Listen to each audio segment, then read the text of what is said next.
Loveline is meant for an adult audience. Loveline may contain sexually oriented content. Listener discretion is advised. This is Loveline. Loveline. With Adam Carolla and Dr. Drew. Hey, it is the best of the best of the best of Loveline. Who's on tonight, Drew? A little Tony Hawk, David Arquette, Alec Baldwin, Tom Arnold's all-star rundown. Patrick. Wow. Fugit. Yeah, he's the kid from Almost Famous, a movie I'm sure you didn't see because it was good. I did see it. Because I saw it. What? I saw it. God is my witness. Great movie. Great movie. The 70s brought back to life. Yeah. Oh. Yeah, back when you were in your early 30s. Yeah, still young man. All right, let's get the party started with Tony Hawk and Patrick Fugit. Hey, everybody. Loveline. I'm Adam. That's Dr. Drew. Patrick Fugit is in here tonight, and Tony Hawk is in here tonight. Donna. Hi. Thank you for taking my call. I just wanted to know, is there something wrong with like a vibe I'm putting out to attract like the wrong guys? Because I seem like I always attract like the wrong guys, where like they end up breaking up with me or cheating on me or like. And it only that's not attracting the wrong guys. That's going out with the wrong guys. I mean, am I doing something to get the wrong guys? Like, I always seem to get the guys with a bad past and who are always in trouble, or... Why do you go out with those guys? Just because you attract them doesn't mean you have to go out with them. I know. It's just I can't seem to find anybody who's, like, normal. Well, because you're always going out with the bad guys. I don't know. Well, you're not attracted to the guys who live in the slow lane, like me and Drew. Actually, we've pulled over to the shoulder of life. Yeah, oh, my God. Not even on the freeway. But, I mean, you wouldn't be attracted to the guy who studied hard and got good grades and didn't get into trouble and all that stuff, right? Well, it depends. I mean... That's a no. No. Well, you're cute, right? Yeah, I think I am. And guys are interested in you. Yeah, it just seems like I always the wrong ones are. It's well, like you're attracted to the sort of bad boy types, right? Yeah, and I don't know why. I just seem to be. But you can't be surprised when the bad boy types end up being bad boys, can you? No, not right. You're not going to change them. It just doesn't happen that way, ever. And I had another question. I was smoking like about a pound a day with like a day with like friends, not just by myself, and like of weed. And then hold on. You can't smoke a pound a day. Not by myself, with like friends, like almost like every day. A pound? Yeah. And with like 2 months later, yeah, and like 2 months later. Hold on a second. I mean, she was smoking a pound a day, but she was with 185 Heshers? Right. Or was she with 5 people? The entire island of Jamaica shared with her that pound. Yeah, a pound is a ton of weed. Yeah. I mean, who's purchasing that? How much is a pound of weed? I mean, a quarter ounce, a half an ounce is like $100 or $120 or something like that. I mean, it's a lot. Drew, how much? Seriously. Wait a minute, Donna. Do you really? How do you know it's a pound of weed? I don't know. Like everybody says it is, so I guess you just go by looking at it. Who buys it? Judge by that. Pound of weed is like a pillowcase full of weed. I usually got it around 400, and like all of us would pitch in. It was like a big group of us, and I was $400 a day. Where'd you come up with $400? 400 is like a couple of ounces, isn't it? Well, I got it cheaper because first we had connections. It was like a big group of us, and we all like a Costco discount. Yeah, but every day they would spend $400. That's crazy. About roughly, not really. How many friends? Like about 17 people. Every day, 17 people would chip in $20, $20 or $25 or something, and get a pound of weed, and then you guys would smoke it out of an 8-foot hookah pipe with 75. Well, no, 75 carbs on it, right?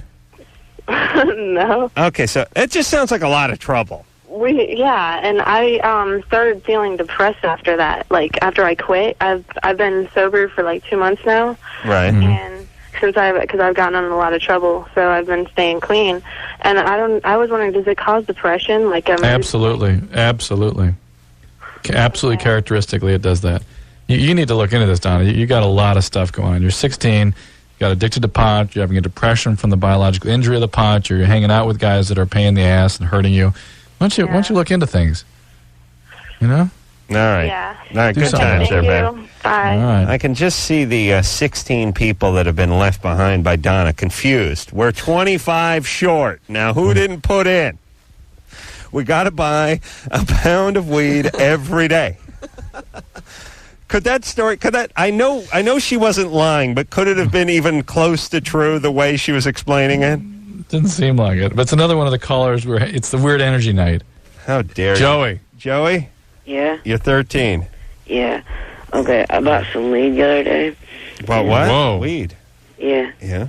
Oh, Joey. Mm-hmm. What? A pound? What? You buy a pound of weed? No, I didn't have that much money. How much weed did you buy? I bought a dime bag. Dime bag. Yeah, we thought it was just going to be regular, but the guy, I don't know if he like messed up or doing us a favor or something like that. Yeah. He gave us some chronic. Yeah. And that's like, me and my friend, we only smoked like 2 bowls of it. We made like this bomb thing. It's pretty cool. But Dime bag, by the way, a dime bag nowadays, I mean, dime bag used to be a decent amount of weed, but now I think a guy just blows smoke into a baggie and gives it to you. Is that about $10 worth of chronic these days? no, a dime bag worth of chronic is $20. But Well, hold on. How can a dime That's bag? new math. Dime bag can't be $20, can it? dude, of chronic it is, dude. That's bad.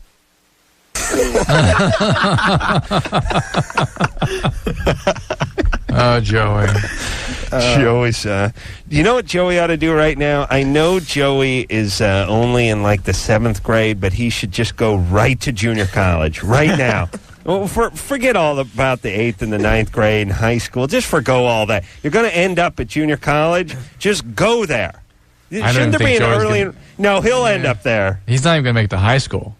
Well, maybe you're right. He is. But again, another argument to go straight to junior college, Drew. Yeah. All right, let me talk to him. Listen, Joey. And I'm sorry about that. No swearing on the air. I'm sorry. Excuse my language. All right, so you're saying a dime bag's $20? Yeah, of chronic, but regular, the Mexican stuff. Right. That's only like $10. Yeah. Right. But I was wondering if I was praying you would say 15. All right, now listen, Hesher. How long you been smoking pot? You're 13.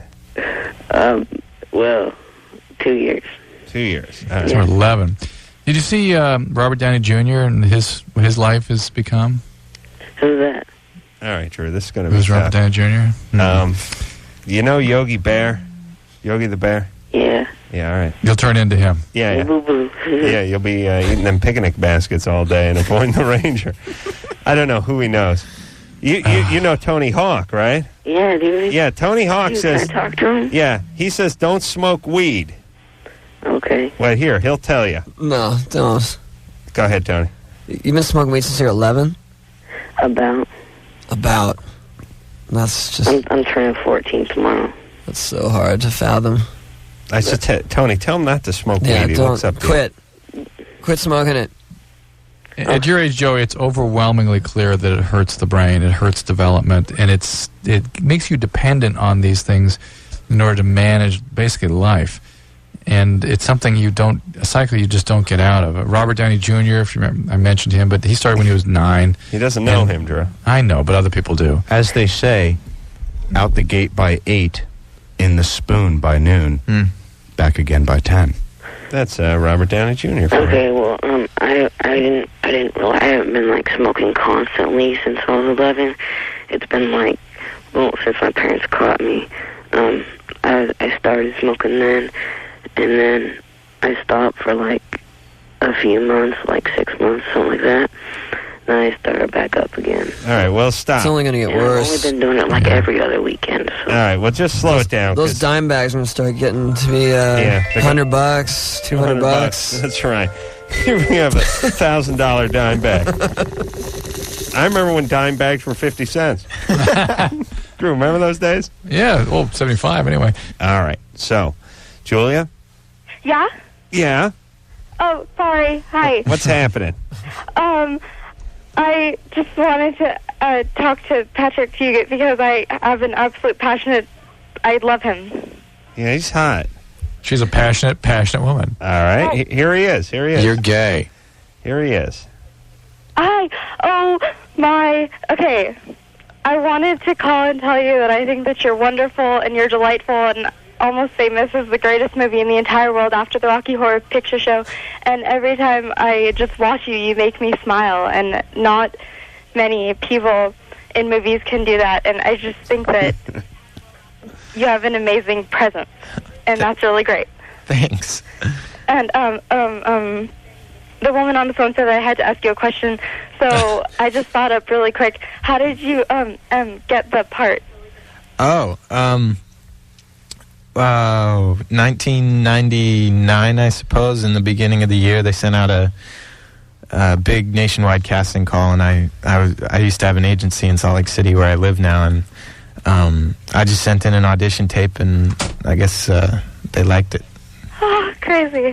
And what had you done before that? I mean, you'd done some work before that, right? There's this show called Touched by an Angel that shoots in Salt Lake City, and I've been on that like 3 or 4 times. That shoots in Salt Lake City? Oh, yeah. No idea. So, but that was it. I mean, no feature experience. No, nothing. Wow. Up until that point. I'll tell you, it was that part was just made for you, or you were made for that part, or I don't know how it worked, but it just worked. You so were. Yeah. He's dreamy, Julia. Oh, well, it's just... my heart is racing. This is absolutely... See, that's the kind of guy you girls should be liking. Yeah. You understand? Yeah, that's right. Not the bad boys. Good boys. Okay. All right, baby. Take Thanks care a of lot. yourself. George? Yeah. You're 14? Yeah. What's up? I have a question for Tony Hawk. Here he is. Yeah. Yeah. What kept you going all those years of skating? What kept me going? Yeah. Learning new stuff. That's what kept me going. Just always knowing that there's something new to do. There's something new to try. And that's still the case. I just don't learn them as quickly as I used to. Also, the 90% caffeine and the 10% MDMA. Actually, staying away from that really helped me the to money keep going. got him going, too. No, definitely not the money, not the because I skated through the deadest of times. Really? Yeah. That's the thing. You know, when I was a kid, people... To be a pro skater, to dream of being a pro skater, there was no financial gain of that. You know, the pro skaters were the ones that were working at skate shops. They're a role model for you. Yeah, it was just a title you held. Right. Yeah. I mean, nowadays, kids look at skating and they say, oh, I could be a pro skater, I could make money, I could have a career. Yeah. There was no career choice. Well, I mean, you got, like, free junk. You got free junk. If you won a contest, you won $150. Sounds like pretty good money. I mean, and that means you maybe have to travel to Texas to get that. Oh, really? On your own They expense. end up spending $100. Yeah, but you could buy 7.5 dime bags with that money.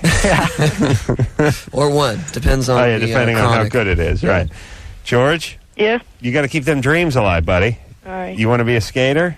Yeah. Yeah, just keep challenging yourself, you know. Don't worry about where you stand, where you compare to everyone else. Just keep trying to keep it interesting for yourself. All right. That's right. I have listen. This I got to give this message out to all the kids, like the commercials, you know, like the tennis shoe commercials. See, the battle goes on within yourself, man. You know what I'm saying? You're your greatest competition. That's the only thing you have to worry about until you get your ass kicked by someone else in competition. Thank you. All right. Go ahead there, George. Yeah. About the weed crap. Yeah, the weed. Actually, they have the bags are a little bit smaller now. They get smaller because it's hard to get. I see. Yeah. Okay. Bags are smaller. Inflation? So, Yeah. okay, so they're going to be going to $30. 30. The dimes are going to 30s now. Yeah. All right there, buddy.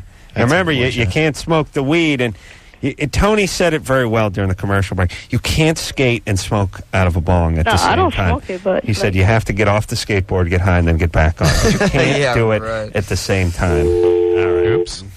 He hung up on you, dude. Hey, Adam. Heard enough preaching, yeah. If my kids start talking badass when they're 13 or 14, put a bullet in my head. Okay. I may do it anyway, just to play it safe. All right. Yeah, and Drew, as a parent, you're going to notice when your kid turns into Spicoli at 13, right? When they get dreadlocks and they become heshers? Like when your kids start calling you dude instead of dad? Maybe you're so clueless you just think that's what's cool now. It's growing up suddenly. No. Drew's not going to go in for any of that. No way. Drew, every one of your kids going to have 2 eating disorders. Is that possible? Can you have 2? Each of them. Yeah, each of them have 2. There'll be 6 between the 3 kids. We will take ourselves a little break, and we'll be right back after this.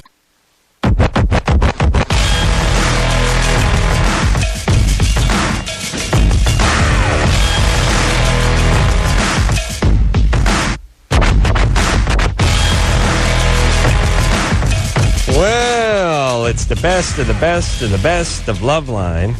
We've bid adieu to Tony Hawk and Patrick.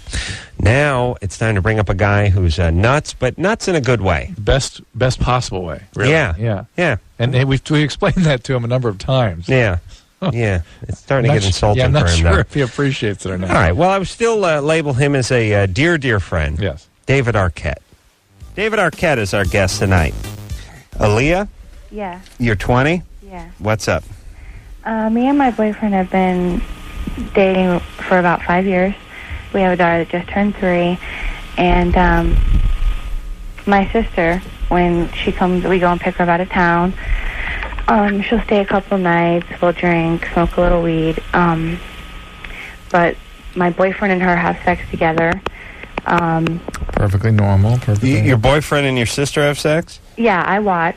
And the father of your child. Good times. Yeah. Where's the kid during all this? Oh, my gosh. She's sleeping. Oh, of course. You kidding? She would have never understood. That's sick. All right. Yeah. But, like, I watch him give her head, and me and her have given him head together. Your sister. Right. You and your sister. Did somebody me and my sister have never messed around. We don't touch each other or anything. Yeah, but hold on. Let me say this. The penis, like, you know how water conducts electricity? Yes. I mean, if you're in a tub and someone throws a space heater in it, doesn't matter if the space heater touches you. You get electrocuted. That's the way. Same thing with the penis. You throw if in the room. You're licking on one side of a penis and someone else is licking on the other side of the penis, that means you two are making out. There's conductivity of the phallus.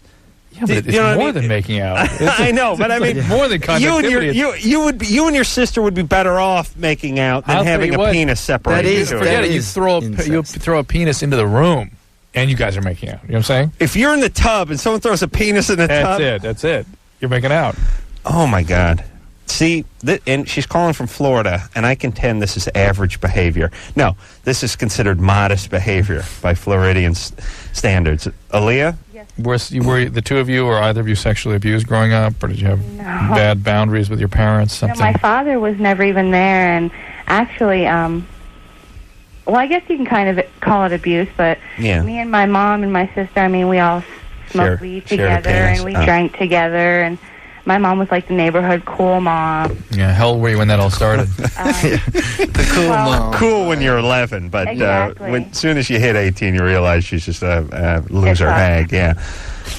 About 12, 13. 12, 13. And would any of her loser friends come around and do weird stuff with you guys? It only happened one time, but I mean, my mom called the police, had him arrested, and he was actually like a police athletic league guy. And what happened? I was sleeping on the couch, and I'm a very hard sleeper, and all I know is that I woke up, and my pants and my underwear were down around my knees, and I jumped up because I was like 14 or 15. I was really scared, and I went and told my mom, and he tried to act like he was sleeping, and he didn't want to get up off the couch, and I said, well, Mom, pull the blanket down, because I knew he was naked, and she pulled the blanket down, and he was naked, and she told me to lock the doors, and she called the cops. Lock the doors. Yeah. So you couldn't escape. So Yeah, she didn't want him to try to leave. Of course, you couldn't unlock the doors, I guess. Yeah. Well, no, my mom's boyfriend was standing in one door, and my mom was in front of the other. She's a pretty big woman, so I don't think he could have gotten through her. hold on. I'm getting quite an image of this mama. Oh, yeah. Part linebacker, part drug dealer. All cool. Yeah, picturing this woman blocking the door with like a joint hanging out of her mouth, wearing a pair of those stretch pants. What's going on here? Damn it, Smitty! I can't believe you did this to my daughter. I told you the second time you finger my daughter, you're out. Now I'm calling the police. Aaliyah, Yeah. this is a disaster. Did you really need to have a kid? Oh, that's messed up. Please. You've got to be a horrible mother, possibly worse than your own. Are you kidding me? That's terrible. No, I'm just kidding. Yeah. Well, you're carrying on with your sister. You can't Yeah, like you have a bizarre relationship with your boyfriend, who is the child's father. We don't mess around with other couples. We're not swingers. Look, that would be a great step up if you fooled around with strangers. No. Hold on a second. I can't get over this. It's like it's not like we swing. It's not like we invite other couples. We just have sex with family I members. just blow them with my sister. Yeah. What the? Yeah. All right. Okay, baby. You got some problems, Aaliyah. You don't perceive normal boundaries. Yeah. You need I just have a boundaries. question. Yeah. It's mainly to Dr. Drew because I guess he deals with like the psychological or whatever. Well, go ahead. I was wondering, is there anything wrong with me not getting jealous or not having a problem with? There's something wrong with you in that you're engaged in this entire situation. Really? And you don't seem to perceive the emotional impact and the violation of normal boundaries, and the necessary impact it would have on your child that you carry on this kind of relationship. Well, it's not like it's going to last forever. Yeah, but it doesn't matter how long it goes on. Your kid has a mom who thought this was a good idea one time. This is who you are now. No, not that it was a good idea. I don't. If I heard it coming from somebody else, I'd be like, "Whoa!" Then why do you allow it to go on? It happened. Then why do you allow it to go on? It hasn't happened recently. Okay, baby. All right. Hey, listen, I'm going to guess your husband's profession. I'm guessing it has something to do with tar or asphalt. He's a mechanic. Oh, he works around metal. Yeah. Yeah, that's always the kiss of death, working around metal. What kind? Diesel mechanic? No, car. Okay. Yeah. Okay, listen, do not get pregnant again. I'm on the shot, so. Please. Good. Please, double down on that shot. Okay. And you come from a crazy environment where there wasn't too many boundaries. It's time to stop that. What's a boundary? Right, no There kidding. you go. Right. I think she is asking. Yeah, where there are sort of perceptions of what the limits of self and reasonable behaviors I are. can't get over this. You and your sister perform fellatio on this guy? Not at the same time. I thought you said you did it at the same time. Switch. Like, we don't go both down there and go licking them everywhere. Like, she'll give them... She'll give it to him, then you do, Exactly. right? Okay. Exactly. It's not like we're down there kissing each other's tongues and... Right. Okay. Yeah. I'm sorry. I'm sorry.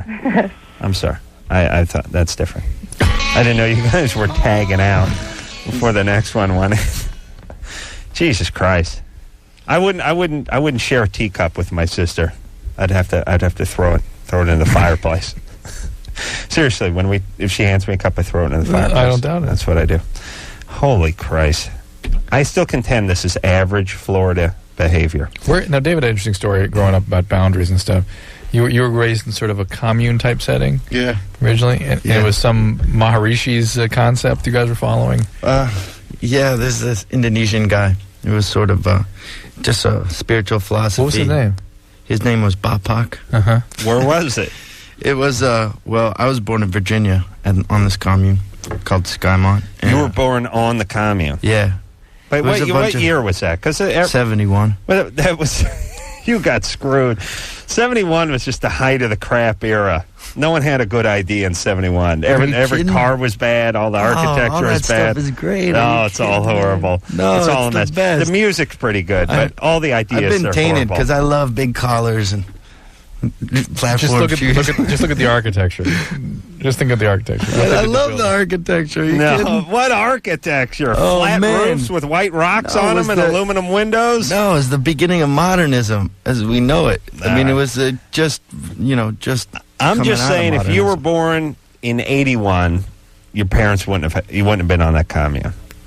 I showed up one day. They said, "Please come from Indonesia and see what we've built here." And he comes. And he's like, well, "This is not what this philosophy is about.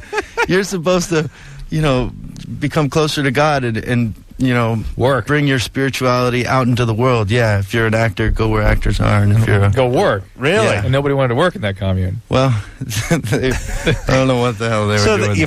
That was a. But isn't that Islamic movements in Indonesia? It was Islamic, Buddhist, and Hindu. So you got the guy finally to come out to the United States to see what you were doing, and he didn't like it.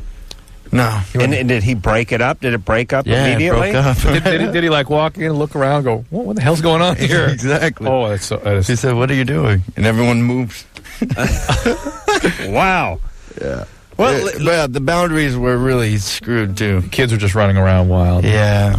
you were just and I mean, the philosophy of the spirituality and the whole thing is a good philosophy, but it also attracts a lot of people in crisis. So there's all these sort of wackos around too. Yeah. I grew up in a free-range environment myself. A lot of went to an alternative school. Me too. Called the teachers by their first names, Chuck Dirtclods. I did too. Just walk around. You really, it's like Lord of the Flies. You don't learn anything. It's like Which one did you go to? Oh, man, I went to a bunch of them. Oh, you did? Yeah, it's crazy. The whole thing was in 81. You wouldn't have been going to any of those either. No, I wouldn't have. Yeah. No, this was 71. I mean, it's the same kind of thing. It was. If a child wants to learn, he'll learn. If he doesn't want to learn, that's his prerogative. You can't foist your words on him. You go up to him and ask him what he feels like doing. And of course, I said I felt like wrestling and throwing dirt clods. I was 7. I didn't feel like sitting down and learning vowels and consonants and all that. God. And consequently, I never learned any of that stuff. And they always threatened to throw you into public school, and I thought public school was like Auschwitz or something. They were like, well, the way you describe it, ultimately, you did live that kind of life in public school, didn't you? well, public school. I got to public school. It was like a lot of blacktop, chain link, and the whole essence of public school to me was hitting another kid with a ball. That's basically what every game could be distilled down to. Who could get hit with a utility ball? That wouldn't have flown at the free range school because you don't, violence, competitiveness. No, man. Hang out and fire up the potter's wheel. See what you can do. Good stuff. I guess it worked, though. Just throw the clay, literally. Yeah. Judy? Yep. So you're 15. You're a virgin. Mm-hmm. You want to know if it's a good idea to date a guy who's not a virgin. Well, yeah, that, and then also, I have standards for myself and whatnot, and I was wondering if it would do any good if, to tell him, or if I would just be completely wasting my time. To tell this guy that you're not going to have sex with him. Yeah. Are you already dating him? Yeah. How old is the guy? 17. 17. And I don't understand. I don't understand what you're asking. Well, she wants to know, should she be upfront with the guy and tell him, look, you're not getting laid? To see if he really sticks around, or what would your... Well, logic? I want to know if I'm wasting my time. I want to know if he's in it for having... I see. So you want to test the relationship. Exactly. Yeah, this is a thought that women have that guys don't have. Yeah. I don't want to waste my time. Yeah. What? First off, what are you chicks doing that's so important, by the way, besides just hanging out? Well, I never see you doing anything. What time do you have? That's their biological clock ticking away at them. I know, you never but know. you're worried about, we talk about this all the time. Women will go, break up with the guy. He's abusive. You're going off to college. He's staying back home. It's not worth it. They go, I can't. Then I would have wasted the last 4 years of my life. It's like, no, not wasted. You understand? It's like a bad job. You don't say, I'm not going to quit because I would have wasted the last 4 years of my life. You can't get out of that job fast enough. Yeah, or you look at whatever part of it you did enjoy or did whatever for you, and then you on to something better. Judy, you're 15. Yeah. Don't think so hard about this. If you like the guy, if he's a good guy, if you're attracted to him, but you date him. Be careful. And you don't let him boink you. That's all. Yeah, and just don't get yourself in situations where he might try to overpower you or where you're alone, that kind of thing. Just be careful. Let him know you're a virgin, that's for sure. Yeah. I mean, but I agree with Drew. Don't let him try any magic tricks on you, like where he duct tapes your mouth shut and your feet together and blindfolds you and stuff, and puts you in a trunk with one hole in it. Yeah. All right? Okay. All right, thank you. All right there, Judy. Hey, good times. And when are you going to lose your virginity? I have no idea. All right, but you're not waiting till you get married? I'm going to try really hard. Good. Okay, what about oral sex? I don't know. Okay, play it by mouth? Yeah. All right, good. For now. All right. Yeah. Good times. 15. Okay. All right, Thank you. good times. Take care of yourself. I give her the 15 and a half.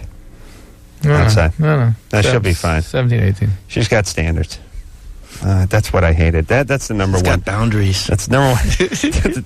Number one thing I hated in a woman was standards in high school. Michelle or Michael? Because then they wouldn't date you. Yes. Yeah, I couldn't date. No one wanted to date me ever. Michael, you're 18. Yes. What's up?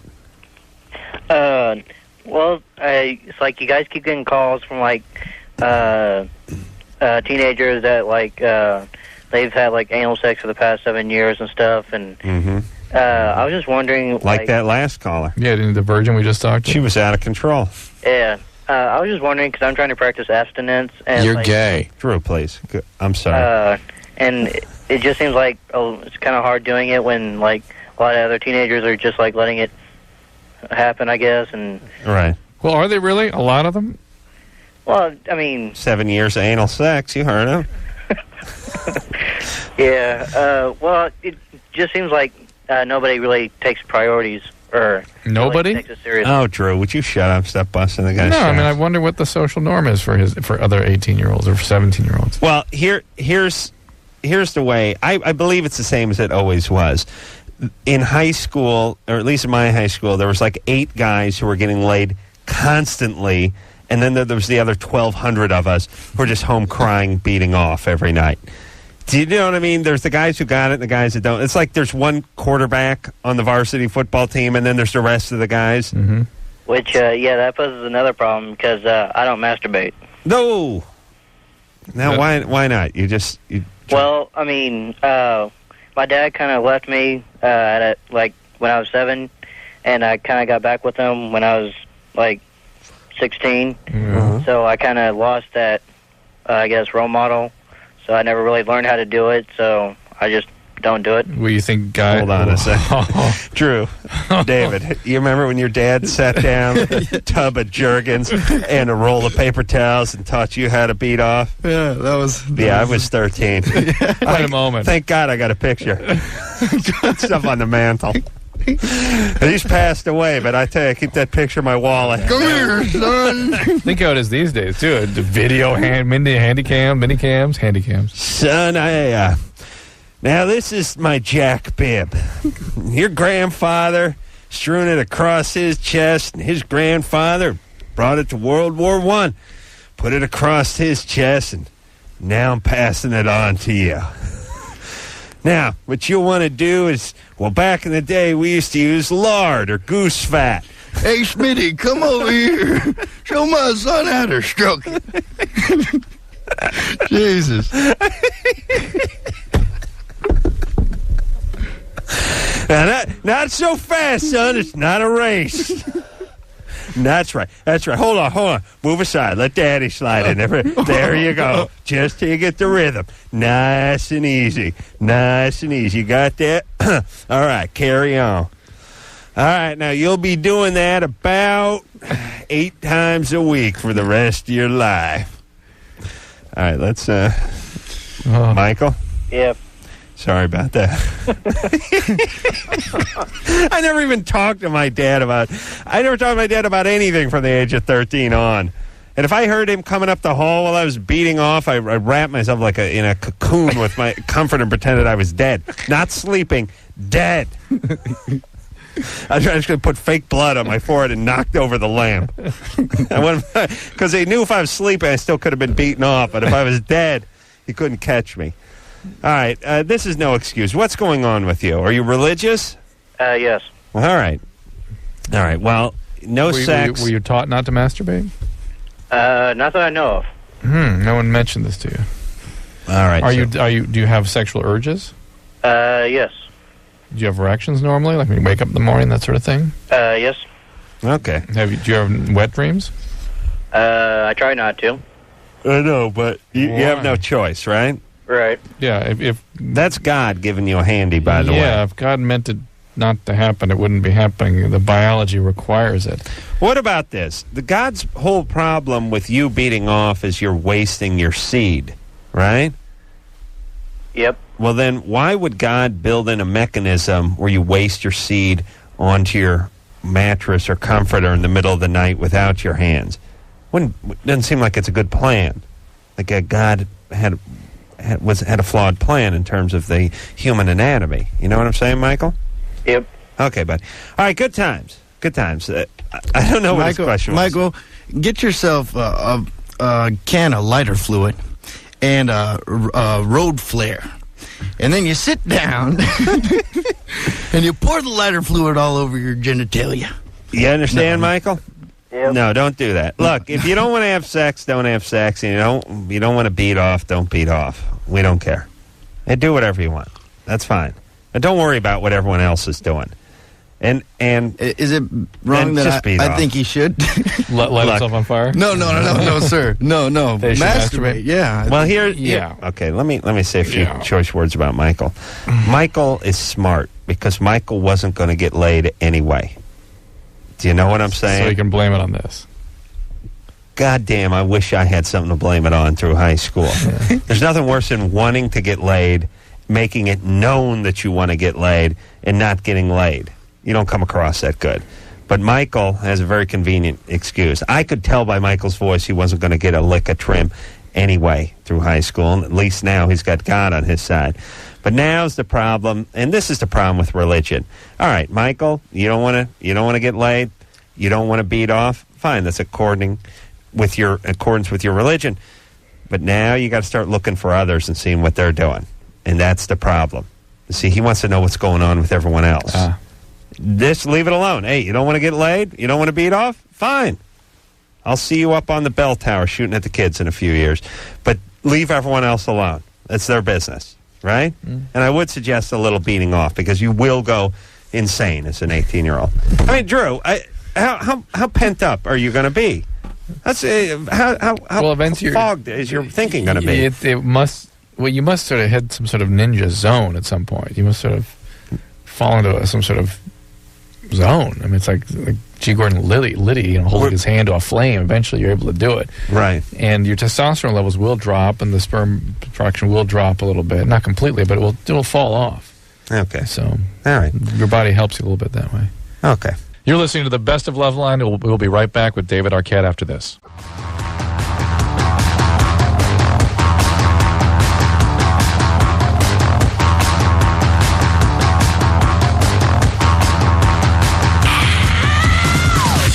It is still the best of Loveline, and we're going on with more David Arquette. Take ourselves. Well, and then again, every guy I know beats off twice a day. Are they going to hell? Well, every guy you know. All right, every guy I know, true. But what about David Arquette? He's not going to hell, and he beats off constantly. Nonstop. I'm beating off right now. Smitty. Now, son, a spit in the hand will suffice on a camping trip or if the car breaks down and you're not in the presence of lube. Now, what you want to do is lean back. Well, first, let's stretch the calves out because you are liable to pull a muscle, especially if you flex your toes. Now, keep in mind, we did not have the aid of DVDs, satellite, or cable TV, much less the internet. Nope. Your father had to look at a picture on a raft box of a chick in a bikini floating in a kidney bean-shaped pool. Great-grandpa Stu had to draw a picture on a piece of bark with chalk. He used a burnt piece of stick from the fire to draw something that resembled a butt cheek on a piece of birch bark. And that's all he had. He used to use the light of the moon to illuminate it. Grab that National Geographic and bring it over here. Yeah. Now, son. Look at those milkers. Now, I know she's a Adrian? Yeah, hi. Hey, you're 16? Yep. What's up? Huh? What's going on? Well, I'm thinking about getting my clit pierced, and I just want to know if it's a good idea or not. I did it, and it got infected. Oh, well. And then your clitoris got desensitized too, didn't it? Yeah. Had to double down on the vibrator. Yeah, and then you were just all done, completely done. That's right. Now I'm a nipple man.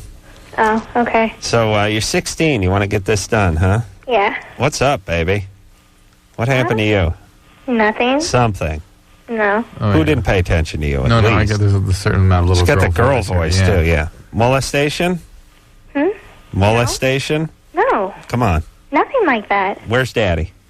He's home in the other room, Mm-hmm. Drunk? Passed out? sleeping.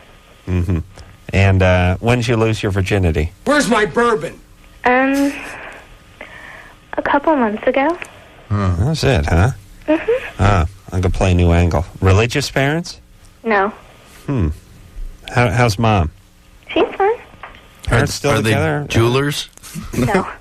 No, let's see. Let's want to get a stud in there. No physical abuse. No physical abuse? Nope. Nobody ever hit you. Nope. And you just want to get the hood pierced. Yeah. Well, my friend did it, and she said it really helps sex. So. What if... Oh, no, whoa, now, wait a minute. If the deal here is that you're concerned that you didn't have an orgasm during intercourse or that it wasn't that pleasurable, and that a clitoral piercing is going to somehow help that, you can forget about it. Do you understand that? Yeah, I mean, I had fun. My friend just said it made, she got it and she said it helped and it made it. I understand, but if you're looking for help in that regard, this is not the way to go. Do you understand that? Yeah. What's up? How you doing at school? I'm good. I'm actually 4.0 student. All right, so realize that most women your age do not have orgasm. All right. Okay, and those that do don't typically have it during intercourse. Okay. Piercing or not. You have a boyfriend? Yeah. And the piercing might actually desensitize you ultimately and make it even more difficult. Oh, really? Ultimately. All right. I don't know. This we had a bogus call. Okay. I think this is bogus. Yeah, it could be. Yeah. Oh, gee, thanks. Yeah. I think you're making this one up. Not really. I don't know. It's not coming together. Oh. 4.0, parents still together. You What's know, up? it does come together for me because sometimes when put on hold for a second, talk behind her back. All right. Sometimes Except for they can hear us. When women are super, when the parents are ultra super controlling and intrusive. I've had parents who oh, interesting, intrusive parents. Super controlling, except they're cool because we can talk about sex with our kids. And we're going to talk about it, and that's going to be okay. And the kids just go, hey, well, that's my way out. All right. Your parents controlling? A little. Not too bad, though. Is there a doctor or an attorney in the family? Yeah, my dad's a lawyer and my mom's a lawyer. Oh, that's abuse. That's abuse. Okay, now it's starting. Drew, good call. Starting to come together. Yeah, attorney. Sorry about the doctor thing, Drew. I'm an attorney. I get it. Yeah, those are horrible people, attorneys. They shouldn't be able to raise hamsters, those people. Well, They're a few horrible. seconds ago you said your parents were great. Now you agree they're horrible people? Well, they're not horrible. They're just kind of use big words and stuff. It's right. It's time to do something that would piss them off. Well, except they probably talked to her about this. No, they did not. No, this isn't liberal. No, it's not liberal. It's not liberal. Do your parents talk to you about sex? It doesn't really come up. I mean, they don't avoid it if it comes up, but it just never really comes up. Do you have your belly button pierced or anything like that? Yeah, I have my belly button pierced. Did your parents find out about that? Yeah. Yeah, they're fine. They're cool. Are they? Would you shut up, Drew? Are they okay with that? Well, my mom thinks it's cute. My dad kind of got pissed, but he's over it. I think this is her sort of saying, you think you can control me? Well, let's see about that. It's a way to strike out against them a little bit. But there's such an underdeveloped self doing it that she's sort of even confused about doing it. You see what I'm saying? Yeah. It's like something's wrong here. I better put some metal down there and make it work because this isn't going. I'm not going down that route. I think it's her parents are perfect. They want her to be perfect. She's got to get the 4.0. She's got to go off to Stanford or Berkeley or UCLA. And now she's saying, I'm going to assert myself and do something crazy. Yeah, you got to wait till it gets... It's a little abusive, though, right? It's just also the kids that physically abuse or physically abuse do the same kind of thinking, right? Yeah. It's the same but thing. But that's not going on here. But it's the same. It's the same All right. kind of All right, Drew, emotion. I'm done with you. I'm done with you, Drew. That's I enough think she talk. should wait till it gets ugly until she, then pretty it up. Wait till you're like 46. It's a good point. You know? Yeah, don't paint the car on the way home from the dealer. Wait till you get a few dings in it and some rust on the quarter panel. Then you give it a nice paint job. Right. All right, baby. Hey, good times. Hey, how about birth control? Don't do it. Birth control? What about the birth control? What are we doing here? Condoms. All right. We'll take ourselves a little break, and we'll be right back.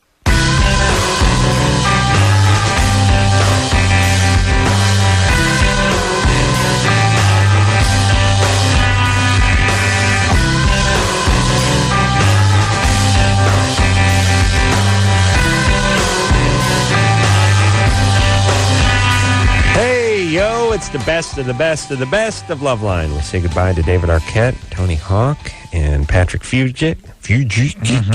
And welcome a dear friend, believe it or not. I think you ran into him on an airplane and talked him into doing this. No. I met him on an airplane.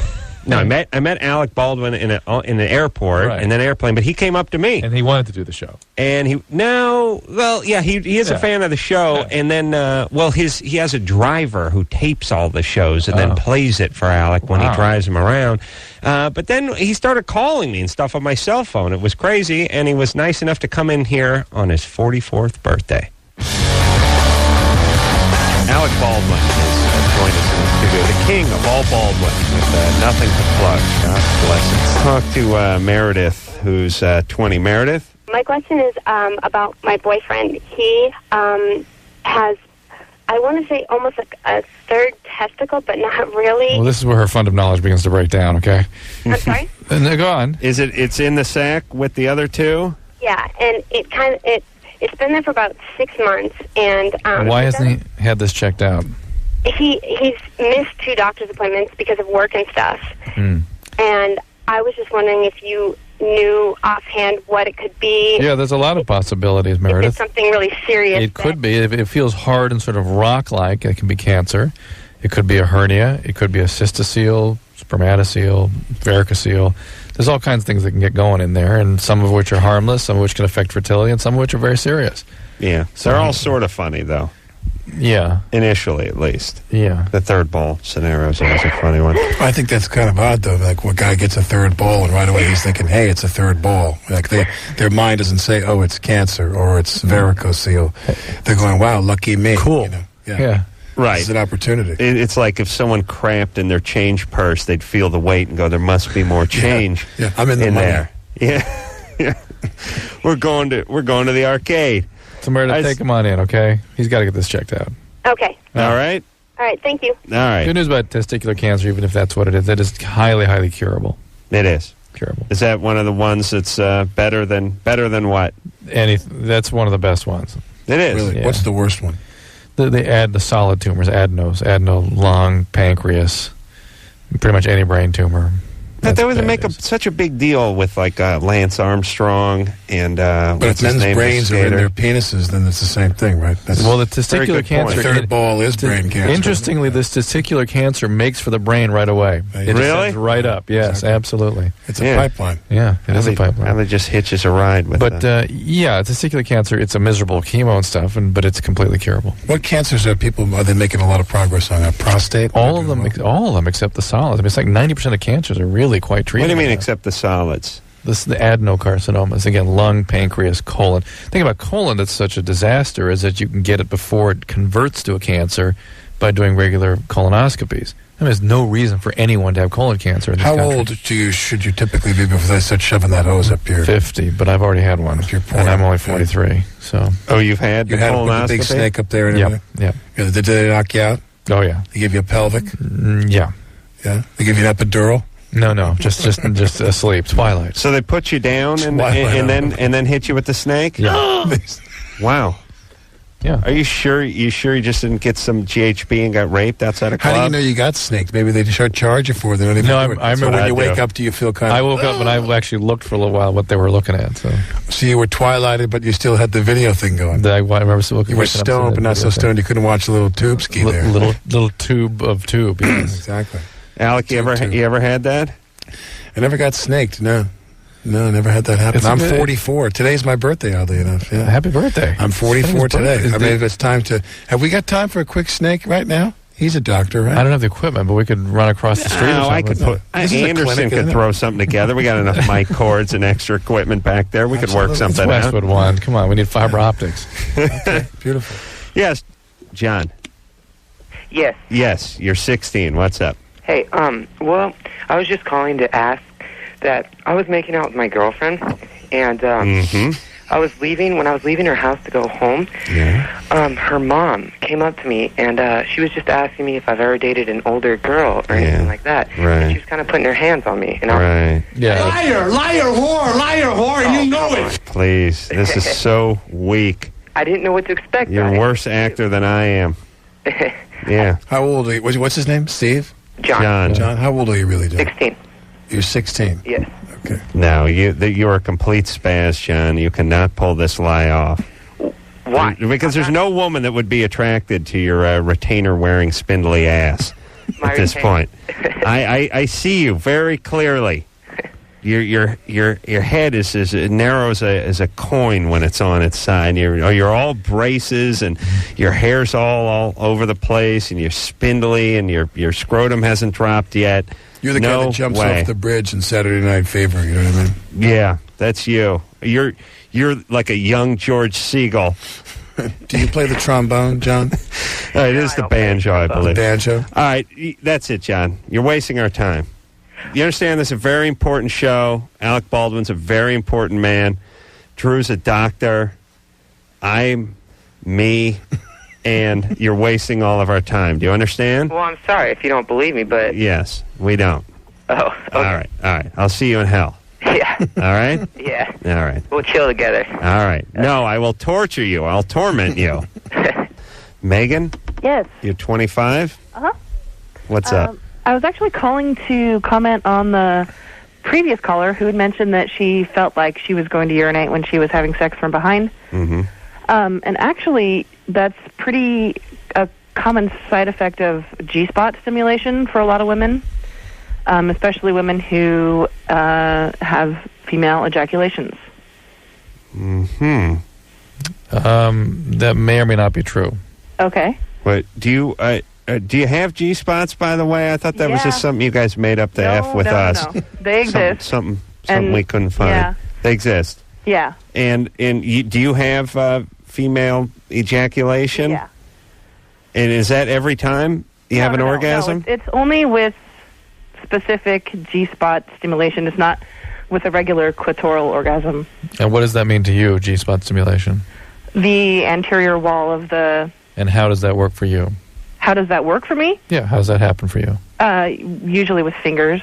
Jesus Christ! You know, from an evolutionary standpoint, we're going to have to grow a second dick to keep up. We are, because you got the like a third mouth. You're gonna have to get a knuckle on your dick, I think. Yeah, like a speed bump, because you have the oral orgasm now, right? Mm-hmm. And you have the clitoral. We have the clitoral orgasm, and you have the penetration orgasm, and now you're having a G-spot orgasm. It's basically two orgasms. You have the clitoral, which is the same as, generally speaking, the oral. Right. And then some women have what is either termed vaginal or G-spot orgasm. Right, and those are probably a mix of different things in different people. So Yeah. Okay. So you're saying that if you have the sensation of urination in a doggy-style intercourse, that it must be that the person has female ejaculation syndrome? Well, no. I don't know. I don't care anymore. Or disease. I'm simply saying that his penis is probably rubbing against her G-spot. I see. Isn't that a wonderful thing? Yeah, isn't that what you want? Well, it usually subsides if you keep going. that's a thing. Oh, so you guys should look up this stuff online. I mean, she should push through it. I've never heard about this before. Yeah, but this stuff is all sort of conjecture, really. Well, it's not conjecture. You're talking to somebody right now. This is voodoo and there are hundreds orgasm, of women quite out there frankly. who experience the same thing. Absolutely, but it's conjecture as to what exactly is going on biologically at this point. Yeah. Voodoo orgasm, I like that. This is voodoo orgasm, I think. But basically, she said it's oral stimulation for the one, and the other was with your finger. So the Johnson just doesn't fit in at all. There, it doesn't come in at all, right? I've learned from this show that women have almost no use for the penis. They have none. They really don't. They all want oral Can we ask sex. her what she thinks that? Does the penis have a function? Megan? Yes, it definitely does. It does. What is it? What would you say? What's the function? It's to hold up a sombrero during the victory dance afterwards. To put your wedding ring on while you're No, I usually do clitoral stimulation with penis penetration. It's not like you can have. It's not like it's either or. I see. You do it. You manually do clitoral with the hand, or with a toy, or with whatever. I see. Okay. All right. You're scaring me, sexually. I gotta women. get going. There are women that will have orgasmic incontinence and/or ejaculation with exactly what you're describing. So the G-spot thing may or may not be a part of it. So. Orgasmic incontinence. I love that. Yeah. It's something that I think a guy would like initially, but then soon grow tired of in a long What kind of relationship. incontinence do you have? Do you have incontinence? Orgasmic. Do you? Oh, no. I have incontinence. I have dream incontinence where I dream I'm taking a leak about. Tell him your story. He has never heard this one.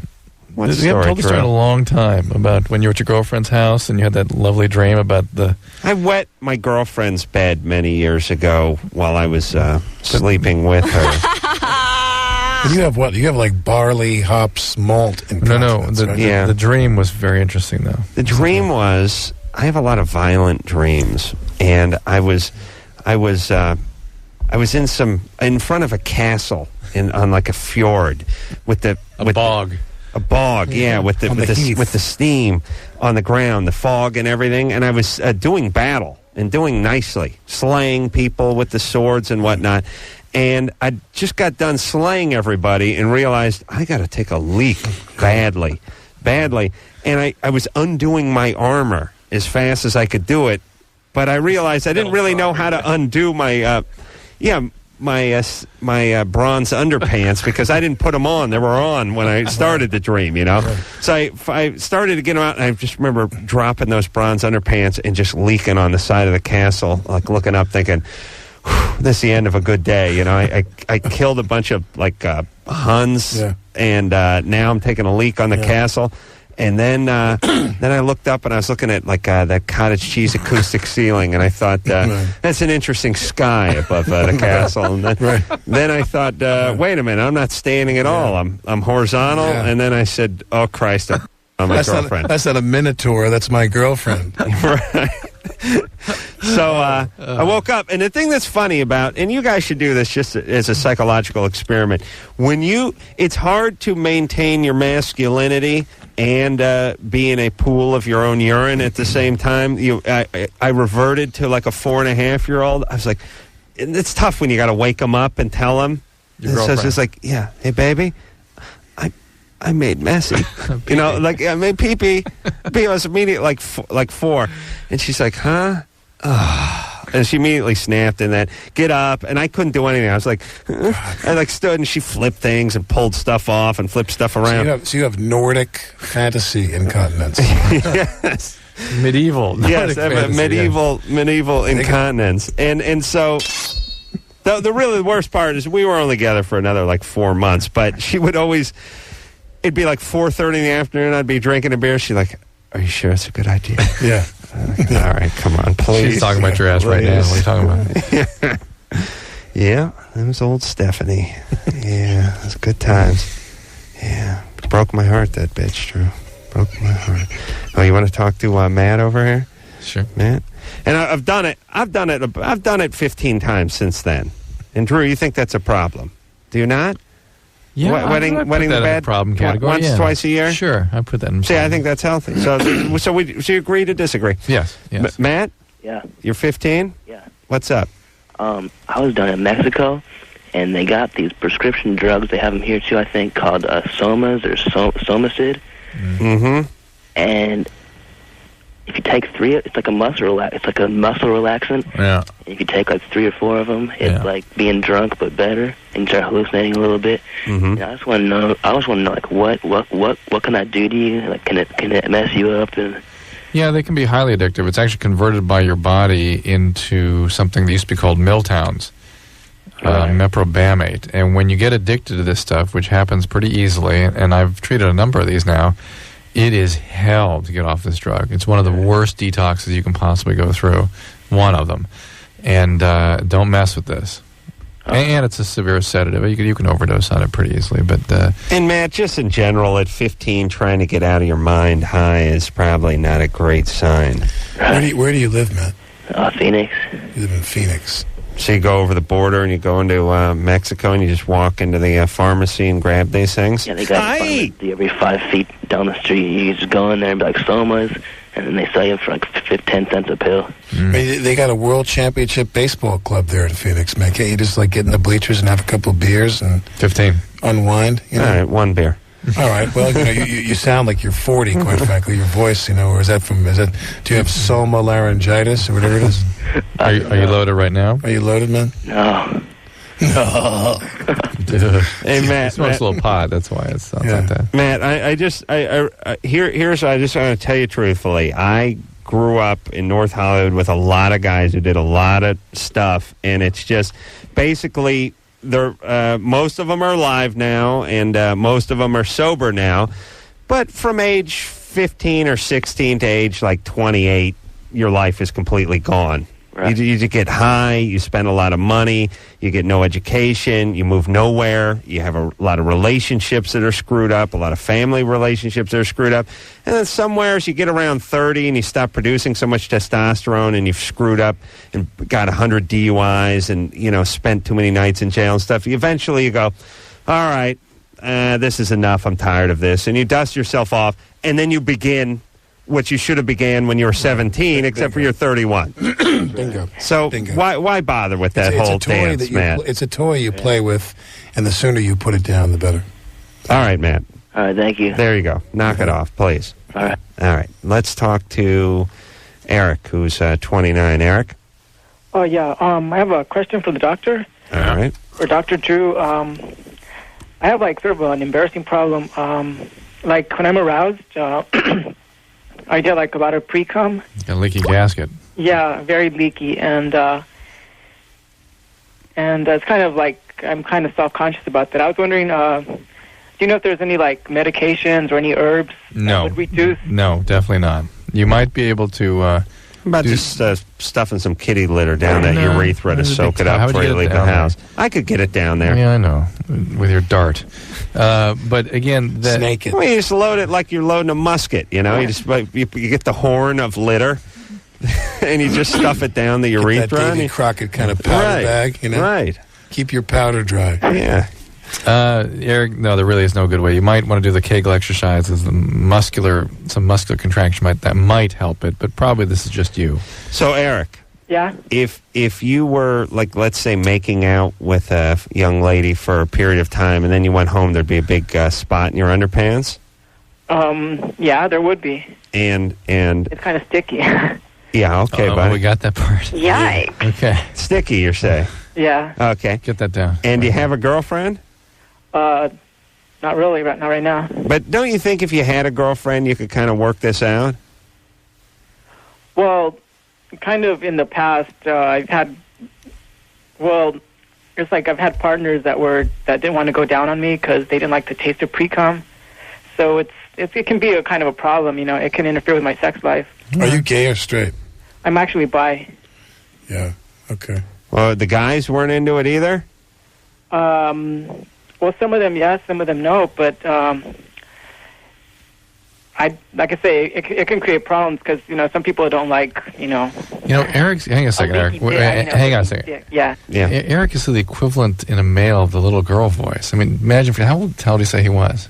Well, I know he's 29 because I'm looking at the thing, but he sounds like he's 14 and a half. Yeah. Like he's wearing a wind-up beanie or something, and has a slingshot hanging out of his back pocket covered with pre-cum. Eric? Yeah? What happened to you? Anything? Were you molested? No? What turned you into the voice that we hear today? Anything? You really? Yeah. What nationality are you? Hispanic? Do you own a ranch in Ojai? No. No trauma in your history. No trauma? Yeah. Not really. What does not really mean? Well, what kind of trauma are you talking about? Well, like violence in the home. Yeah, anyone beat on you or molest you or anything? Not really. What does not really mean? I'd say no. I kicked ass a few times when I was in junior high and stuff. So I see. But your dad never raised a hand to you? no, definitely not. Definitely not. Nor a priest. No priest, nothing. When did you lose your virginity? Well, I kind of grew up in a rural area, so I don't know what you mean by virginity. If you're talking about Bill Clinton's definition, I didn't lose it until I was in my 20s. But if you're talking about just getting a blowjob, then I might have got one when I was like 15, 16. So depends on your definition of sex. Yeah, Eric. He's all over the map. Yeah, Eric, what do you do for a living? I think Eric's just gay. Yeah. And he's not dealing with it. Eric, you're gay. Yeah. You shouldn't judge me just based on my voice. Actually, I am bi. Right. I've slept with both. But I've said this many. I think your penis is trying to tell you something. Yes, bi is. Penis is telling you what you are. Women can be bi. Bi for guys is gay with a publicist, basically, which is you're really gay. You just don't know it. Right. You'd rather be called bi. Right. Bi is you have an album you're releasing. Well, then why have I had sex with girls and enjoyed it?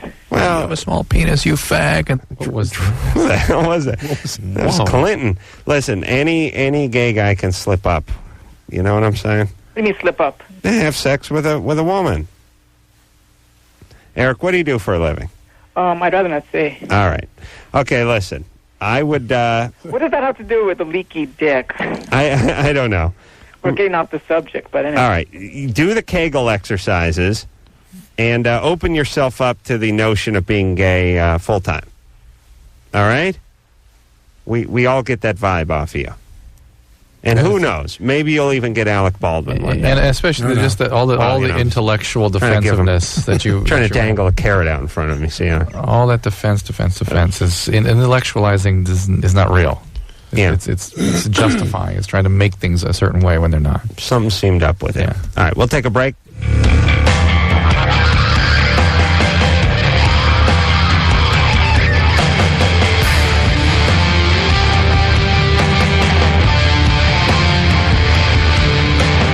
Well, it is truly the best of Loveline. Where else would you find Alec Baldwin and Tom Arnold and Tony Hawk and David Arquette in the same night, Drew? Jeez. And Tom, whenever people ask me what my favorite guest is, I always Tom Arnold is always on my top list, and because he's had a lot of things happen to him, got a little stuff going on, had a lot of treatment, not afraid to talk about it. Not quite enough, but yes, and he talks about it in this upcoming segment. Yeah, listen and be afraid, be very afraid. Hey, everybody. Loveline. I'm Adam Carolla. It's Dr. Drew. Tom Arnold in the studio tonight. And phone number 1-800-LOVE-191. Tom Arnold, best damn sports show, period. No one has mentioned, none of us have mentioned how we're dressed tonight. Yeah, you guys look good. You got your best damn sports show, period, pullovers? Is that what they're called? Yeah, I think it would be. They were having I overheard a discussion out in the lobby here. They call each other before they come in. I know them. You guys look cute. Yeah, and you've both been on the show, and we really appreciate it. Mike? Yeah. Me, Mike? Yeah. You, Mike. Hey, I was wanting to ask Tom, I seen a movie, and I don't know if it's on Cinemax or what it is. Horrible movie, but Tom, you were the best in it. You played a magician. Oh, yeah. I did a little tiny, I think it's a movie called Lloyd, and I just did people I used to buy my glasses from.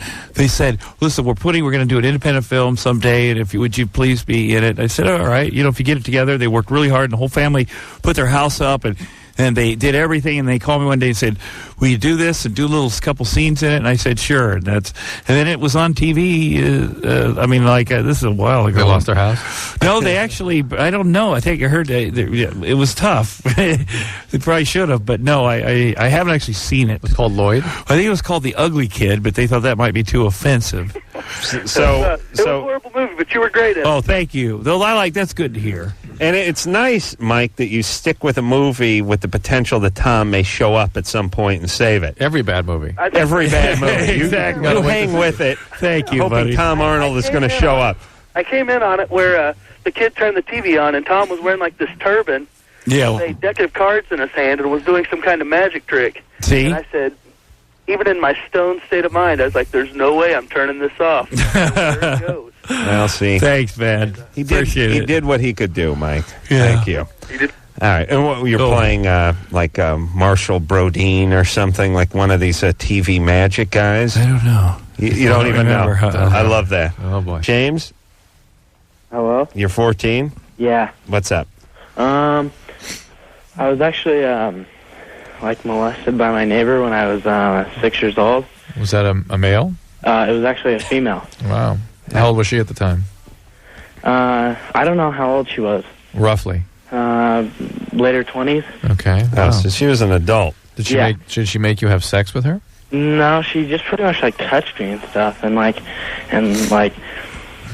probably the last couple of years I've just been having thoughts about guys and stuff, and I'm just like, this isn't really right, you know? And I was just wondering what I should do. You ever had an experience with a guy? No. And what about a girl other than your neighbor? Oh yeah. Yeah, a few times. Well, like what? Like made out? I don't know, BJ's. Are you attracted to girls? You getting BJ's? 14. Not even into chicks. Still getting BJ's. Oh, Adam, I'm sorry. Must be very painful to hear that. It is tough. That's the toughest part about this show. You know what it is? It's like, I feel like one of those old jocks who got $8,000 a year for playing professional ball, like in the 50s, and I hear about what these guys are making today, and I played two ways, in the snow, at Soldier Field, and blew my knee out and got nothing. Now these prima donnas with their multi-million-dollar contracts and their Bentleys and their BJs. How dare you, James? James, do you continue to be attracted to women? Am I what? Do you continue to be attracted to women? Sometimes. It's just I am, but... All right, well, you'll figure this out. Drew, do you smell bogus here, or is it just sort of... It's just sort of not much to be said about this, because at 14, people are often sort of trying to... Because, I don't know, am I just, experimenting, or... I don't know. Well, how about a little therapy for the molestation? Right. Why don't you start being there? sexually molested at a young age changes your brain chemistry in ways that are difficult to predict, and sometimes, in some individuals, it can certainly affect the sexual orientation, though usually... I would predict that usually when a male molests a male, you tend to see this sort of homosexual impulses, and when a female molests a male, you often see sexual compulsivity around females. And there's two forms of therapy that are effective for this. There's a psychoanalysis, and then there's you paying your farm hands to make a bunch of Xeroxes and put it all over your hometown. It's a story Tom Arnold told us. That's true. Once. I love that story. It's true. Oh, Drew, could you imagine Tom Arnold and Roseanne pulling back up into town, and they got their sights on you? Yeah, but this guy apparently was dismissive. Yeah, he was just an ass. Yeah, he's an ass. Tell that. Oh, you mean Tom Arnold's guy? Yeah. Tom, tell that story. Okay, briefly. When I was young, my mother hired a babysitter, a guy who lived across the street from me back in Iowa. Phil, wait, if I can interrupt, Tom. Yes. What you don't know about Tom is, because I've read his book, his mom was a very colorful person. She was very colorful. That's a piece that has not been filled out for our listeners. She was married 7 times before she passed away from alcoholism. I knew her until I was 4, so she would drink a lot. That is why all of Tom's relationships end at 4 years. At 4 years, magically, at 4 years, boom. He's like the Olympic Committee, right? So she would go out a lot, and she hired the best guy she could find to come in and take care of her little Tommy there. Right. And this guy was 18 years old, and he was a pervert. You know, he was, would do these weird things, which I always was confused as a kid about. You know, wasn't sure why he was, but he gave me a lot of attention. You know, you like that when you're a kid. Sure. So he was molesting me and everything. And so when I got sober many years later, when I was 30. You know, I started talking in rehab, and a lot of people had problems. And I said, well, you know, I was molested by my neighbor, and you know, and they said, what'd you do about it? And I said, well, eventually, he dumped me or whatever. Eventually, we went our separate ways. Sure. And, you know, I never told my dad about it because I didn't know what was happening. Right. I didn't know what sex was. I was a kid, so. I started thinking about the guy. I said, well, I'm going to look him up.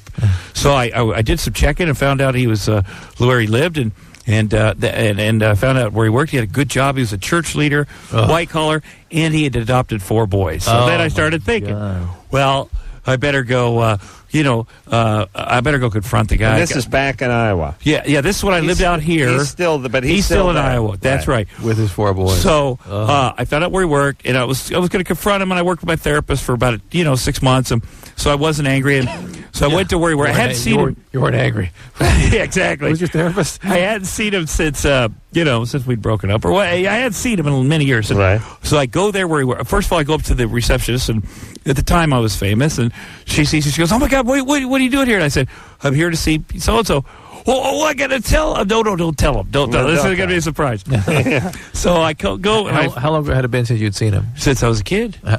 Yeah, because we moved when I was about 10. Okay, so 20 years. Easily. Yeah, 20 years. So I it was perfect timing. It was lunch, and he was headed out of his office, and he ran this company, and I see him there, and our eyes meet, and man, it was so weird because he looked at me and he knew. I mean, he just never expect. You go about your whole life, and I knew that he knew exactly why I was there. Right. So anyway, I went up to him, and he kind of put his hand out, and I said, I'm here to give you back the pain and shame that you caused me when you molested me as a kid. And if you tried to do that to me now, I'd break your neck. And he says, your memories are wrong, and stuck his finger in my chest, and I felt like I was about 4. Hold on, did he pop that zit? Yeah, he did. That's what started it. So I felt like I was 4. I was scared for a second. Weird. It took me back in this room in his house, and I could smell the room and smell, and then all of a sudden I realized, whoa, I'm a big you had guy. A flashback. Yeah. So I grabbed his head. I said,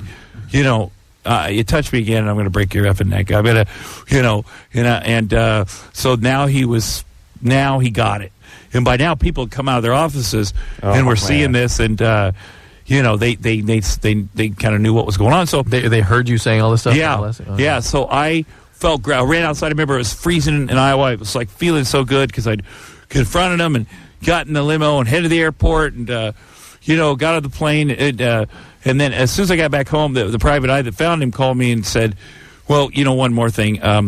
He's going to adopt another kid." And so I got back on the plane and went to the governor of Iowa, tracked him down, wow, and said, "Listen, you got to help me out here because, I went to my hometown police department. They said the statute of limitations and stuff. I mean, I went did it all." And he said, "We cannot stop this adoption. That's illegal." Anyway, consequently, one thing led to another. They stopped the adoption. Wow. Which was very kind. Then I was home. I said, "I've done everything I could do. I've helped out." And I said, well, maybe there's one more thing I can do.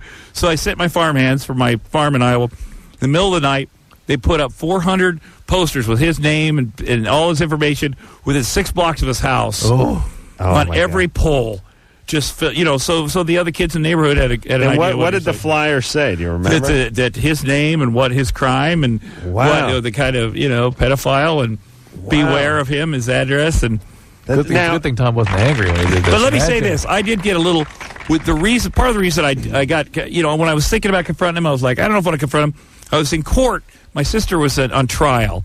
I'm sitting there, and I'd talked about being molested on on Oprah or something, and this girl came up to me at my sister's trial and said, "Yeah, I saw you in Oprah. I know who molested you." And I go, "What do you mean?" She goes, "Yeah, it was my brother-in-law because he molested my husband." Oh my God! So I mean, that gave me the vow. Then I'm like, okay, I'm going to do.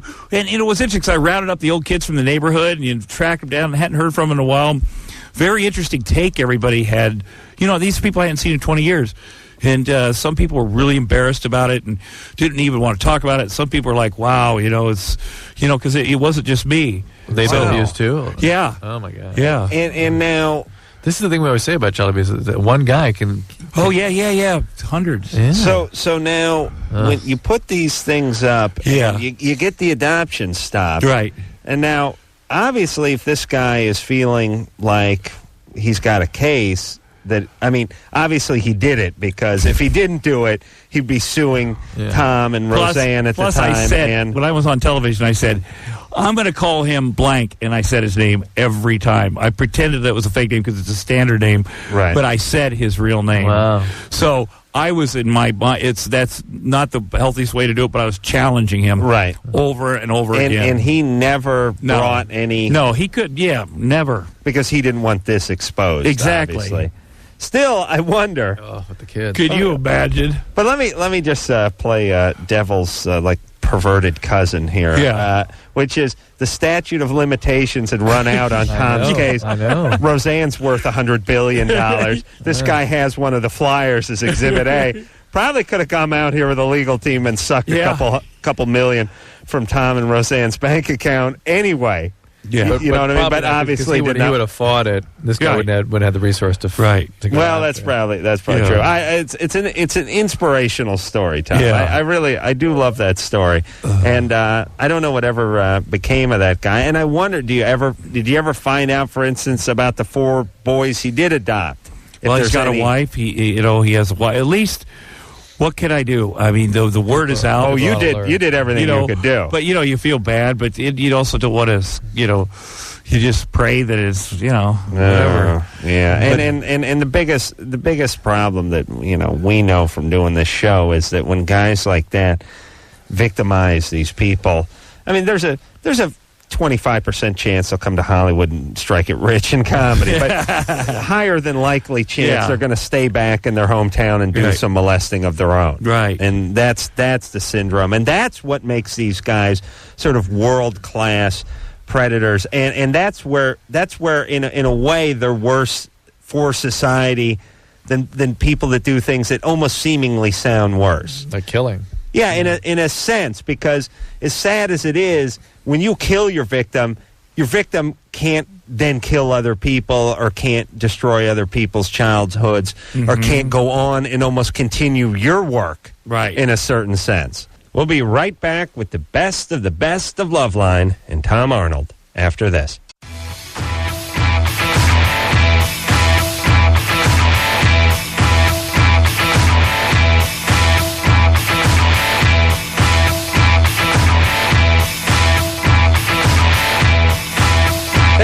The best of Loveline. I'm Adam. That's Dr. Drew. And we're really wrapping up the year here with one of the most historical moments in Loveline history. Yeah. This Tom Arnold. Got us in trouble. So those of you that didn't hear it back then, please sharpen your pens and pencils and go ahead and write to us about this episode. Yeah, we lost the station. Yeah. So of course we're going to air it again. Yeah, but it really was a classic moment. And the idea here is we were making fun of this woman for not knowing these horrible things. Yes, not using these horrible things to make fun. Yes. All right. So enjoy a classic from the best of Loveline. Is that Lorene? Yes, it is. Hi, Lorene. You're 20. What's up? Hey, well, I'm a phone actress. My problem is my callers are coming way too fast, and in order for me to make any kind of dough, I need to keep a 7-minute minimum with each caller. I need some advice, guys. What do guys like to hear on the phone? How can I keep these guys? Well, let me get this straight. You do. Are you hot, Daddy? I thought you were doing like Man of La Mancha and stuff over the phone for like people that were bedridden or something like that who couldn't get to the theater. But you're just doing the sex talk, huh? Right.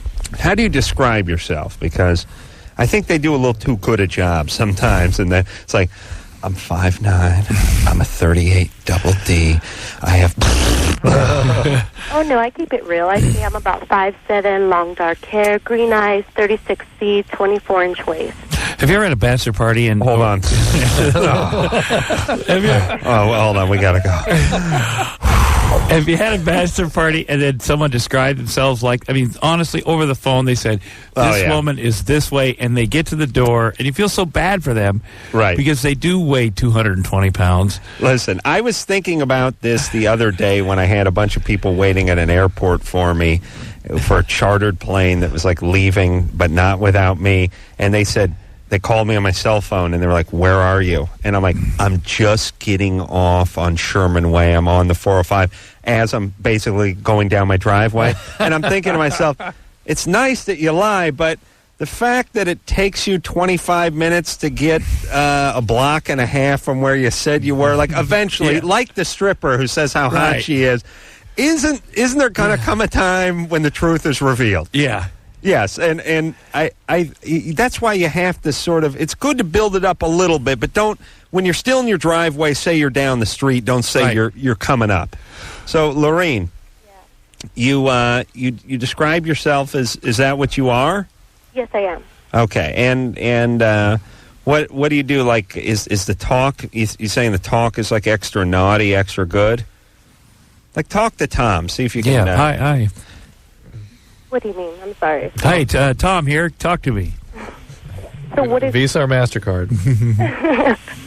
I don't know, I just want to keep these guys satisfied. I try No, Lorene, Tom's your client. I'm your client. Okay, cool. Go ahead. Hi. Hi. Who's this? It's Tom. Hey, Tom. I'm Sugar. How you doing? Good, Sugar. What's going on? Oh, nothing much. Just relaxing a bit on my bed. Yeah? Yeah. Oh, boy. What are you doing? What do you have the 500 count sheets, the thread count? Yeah. I bet. Silky. What are you wearing? This is Tom's friend Animal. Yeah, exactly. What are you wearing? Oh, well, I'm wearing a tight little gray T-shirt. I gotta go. Oh, God. And my nipples. Hey, Tom, can you move your car? It's blocking mine in the driveway. Oh, man. Well, I say my nipples are a bit hard, and I'm wearing a black thong, and I'm touching myself. Mm-hmm. Yeah, that's sweet. Yeah. Well, listen. Why don't you sort of work like, you know what you ought to do? What? Here's what you ought to do, because you don't want to be too mundane, and you want to be sexual. But maybe if she did it in a sort of subliminal way, she could add a little time. Like you go like, so the guy goes like, favorite sports team? What are you wearing? No, she'll go like, I'm wearing a lacy black teddy Holocaust with a long Hitler camisole, cancer, and just see if you could slide in like cancer, Holocaust, grandparents, and see what you could do. That's good. And I bet it would add some time. So, the mind works. The mind is very interesting that way. Subliminal phone sex operator. Right. SNL ought to do that. Right. Yeah. I think they did. They did do it, actually.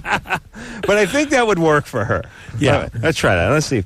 Lorene? Yes? Yeah, why don't you try that? So here's what you do. I ask you what you're wearing, and somewhere you work in Vietnam very quickly. Very quickly. All right? Okay. All right, here we go. And what are you wearing, Sugar? I'm wearing a nice lace garter with a nice black lace bra. Yeah. How's that? Yeah, but Vietnam. It was almost perfect. Where's the Vietnam part? You got Vietnam. okay, see, listen. It's my fault for attempting to communicate with the people that I call was the amazed show. that I thought that you had pulled that off with her, and she was like right on it. Yeah. But it was too good to be true. I know. Well, maybe she actually worked it in. We just didn't notice it. Yeah. I did notice my penis take a little dip in the middle of her description. Interesting. True. I'm telling you. All right, I got to try one more time with her. Just Lorene? Yeah, I'm here. Okay, let me explain. I have this subliminal suggestion idea. Don't use that word. It's too. I have this quick word thing that's going to hurt the guys' penises, okay? Okay. Now, when you describe what you're wearing, I want you to very quickly work in the word Holocaust. Holocaust? Holocaust. Okay. They're giving you cancer. Do you know what the Holocaust is? No, I don't. Oh, okay. Oh, boy. All right. Oh, boy. All right. That's all right. Hey, by the way, LA Unified Schools District, everybody. I'm a product. God bless you guys. You're really doing a job over there. Subliminal Holocaust. Okay. Work in cancer. Oh, work in cancer. You know what cancer is? Oh, put that great. in. Okay, great. All right. Work in the word cancer when you're describing what you're wearing. All right. Oh, most definitely. All right. You ready? Bring. Hi. How you doing? Hi. What's your name? I'm Sugar. Who are Sugar. I'm Ace. Hey, Ace. Yeah. What are you wearing? Well, I'm wearing a nice black garter. Just thinking about the Holocaust right now.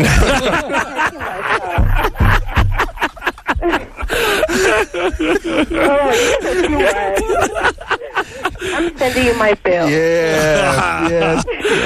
No, Lorraine, we may need to tweak this just a little bit more. This is... but that was good. Right. No, you take direction as good as any actress I've worked with in this town. It really is good. All right, Lorraine, that's your new angle. Yeah. there it is. She should actually try that tonight. I'm thinking about the whole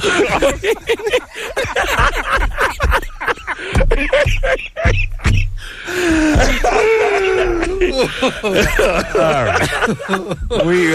I think we got to take a break.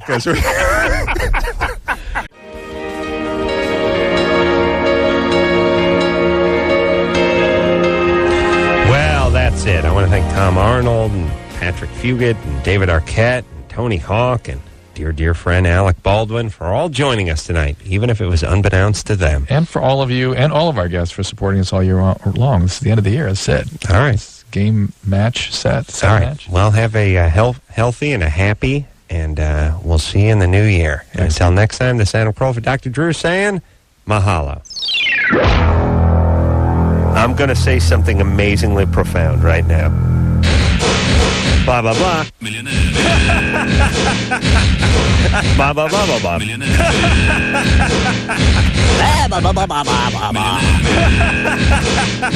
My boyfriend literally...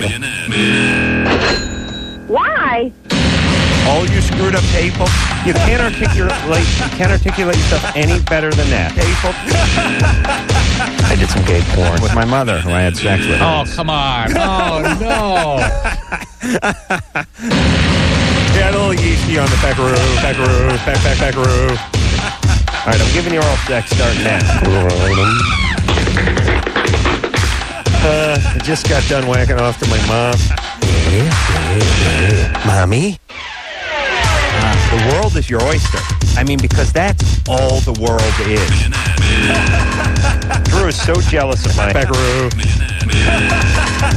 I'm the smartest of all the blue-collar guys, and I'm stupid.